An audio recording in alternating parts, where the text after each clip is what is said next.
सुन्नत वल जमात के ऑर्गेनाइजर्स और जितने भी लोग इस नॉलेज सिटी के अंदर इन्वॉल्व हैं वो सब उनको मैं ख़ास तौर पर उनको मुबारकबाद देता हूं कि उन्होंने इतना शानदार प्रोग्राम यहां पर बुलाया है। मेरी मजबूरी ये है कि मैं बंगाली नहीं जानता, लेकिन मेरी तबीयत ठीक नहीं थी, लेकिन उसके बावजूद जब मुझको बुलाया गया तो मैं इसलिए आया कि मैं अपने बंगाली भाइयों से कुछ ना कुछ खिताब कर सकता हूं। मैं थोड़ा उर्दू में भी बोलूंगा तो वो मेरी बात समझ जाएंगे। कुरान पाक में आया कि किताबुल लज़ी उन्ज़िला इलैका लितुख़रिजन नासा मिनज़ ज़ुलुमाति इलन नूर, कि ये कुरान वो किताब है जिसको तुम्हारे यानी रसूलुल्लाह सल्लल्लाहु अलैहि वसल्लम की तरफ इसलिए भेजा गया कि वो दुनिया से अंधेरों को मिटा दे और उसकी जगह रोशनियां दुनिया में फैला दे।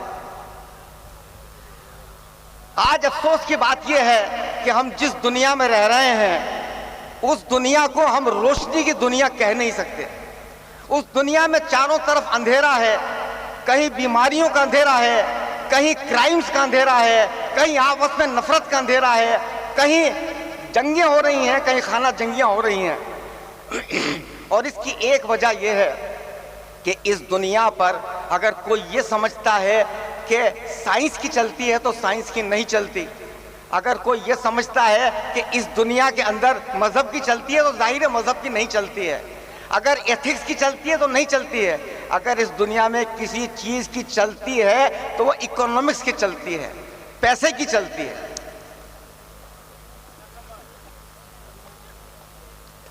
इस दुनिया की पॉलिसियां इस बात से तय नहीं होती कि किस चीज से नुकसान हेल्थ को हो रहा है, किस चीज से दुनिया में क्राइम फैल रहे हैं, बल्कि इस बात से होती है कि किस चीज का व्यापार हो सकता है।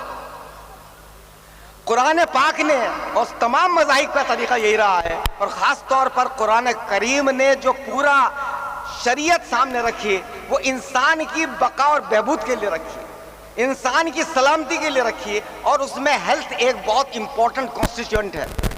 इस्लाम ने जिन चीज़ों को हराम करार दिया गया वो सारी चीज़ें वो हैं जिनकी वजह से दुनिया में बड़ी तादाद में बीमारियां फैलती हैं। पिछले दिनों कोविड का कितना बड़ा हंगामा पूरी दुनिया में रहा, 50 लाख से ज़्यादा लोग कोविड से मर गए। इस पिछले 120 सालों में जितनी भी महामारियां दुनिया के अंदर आई हैं उन सब का ताल्लुक इस बात से है कि इस्लाम के उसूलों की खिलाफ वर्जी की गई। सबसे पहले दुनिया में स्वाइन फ्लू आया 1918 के अंदर। स्वाइन फ्लू की वजह से कम 10 करोड़ लोग मर गए। उसके बाद लगातार कई लाख लोग स्वाइन फ्लू से मरे। स्वाइन फ्लू उन इलाकों में फैला कि जहां पर सुअर का गोश्त खाया जाता था, जहां पर पिग फार्मिंग होती थी, और पिग फार्मिंग के नतीजे के तौर पर यह बीमारी दुनिया में हलाकत मचा देती थी।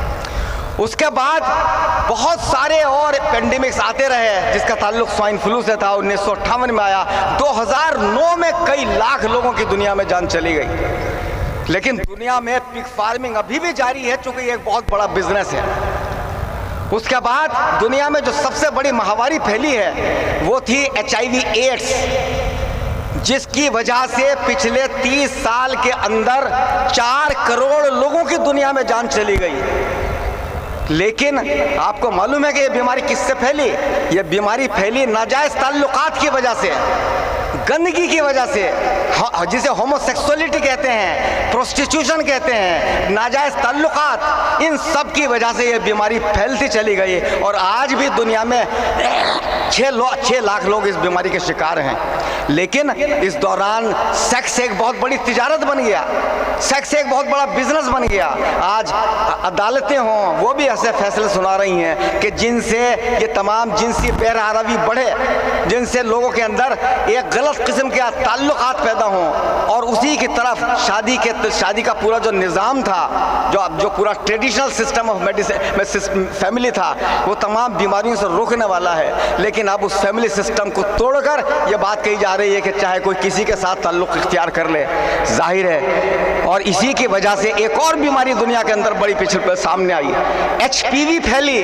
HPV की वजह से औरतों में कैंसर सर्विक्स फैला, और वो कैंसर एक अंदरूनी किस्म का कैंसर होता है जिसकी वजह से हर साल 6 लाख औरतें मरती हैं। और ये नाजायज़ ताल्लुकात तो इसका एक बड़ा वजह है ही। उसके अलावा ये बीमारी उन औरतों में बहुत कम होती हैं जिनके ताल्लुक उन मर्दों से है जिनकी खतना हुई है। तो सरकमसीजन खतना भी एक बहुत बड़ी वजह है बीमारियों को रोकने के लिए। हमारे यहाँ उसको सुन्नत करार दिया गया। उसके अलावा एक बड़ी तादाद में लोग रेबीज से मरते हैं, कुत्ते के काटने से मरते हैं, लेकिन आजकल डॉग्स की भी एक बहुत बड़ी मार्केटिंग हो रही है। लेकिन रसूलुल्लाह सल्लल्लाहु अलैहि वसल्लम ने इस बात को अच्छा नहीं समझा कि कुत्तों को घरों में रखा जाए या डोमेस्टिक एरिया में कुत्तों को रखा जाए।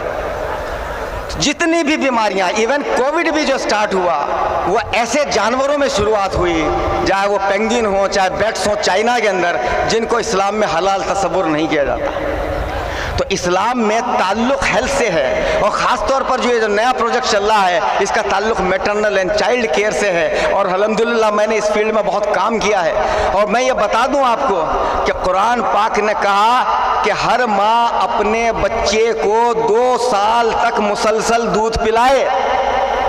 और ये 2 साल तक जो ब्रेस्ट फीडिंग है ये extremely important from medical point of view है। यहाँ so many doctors are sitting there, they will all confirm my think.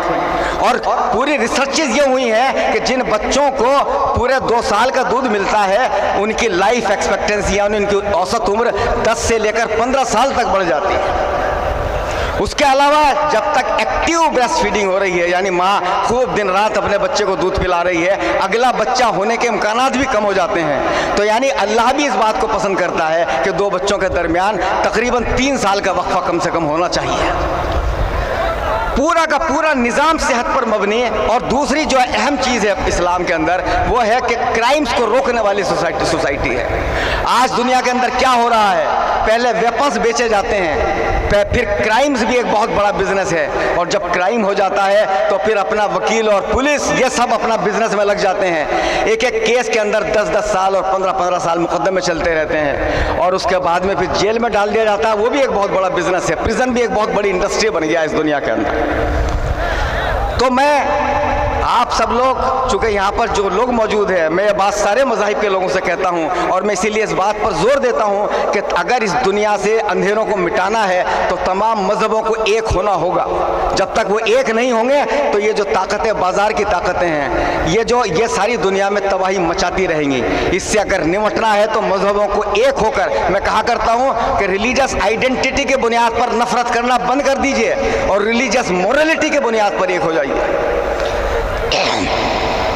क्योंकि ये वो चीज़ है कि जिससे इंसानियत की बका होती है, इंसानियत की ज़िंदगी बचती है, दुनिया में क्राइम्स कम होते हैं। कानून ऐसा बनाया जाए कि जो सख्त हो, जिसमें क्रिमिनल के लिए कोई बचने की गुंजाइश ना हो।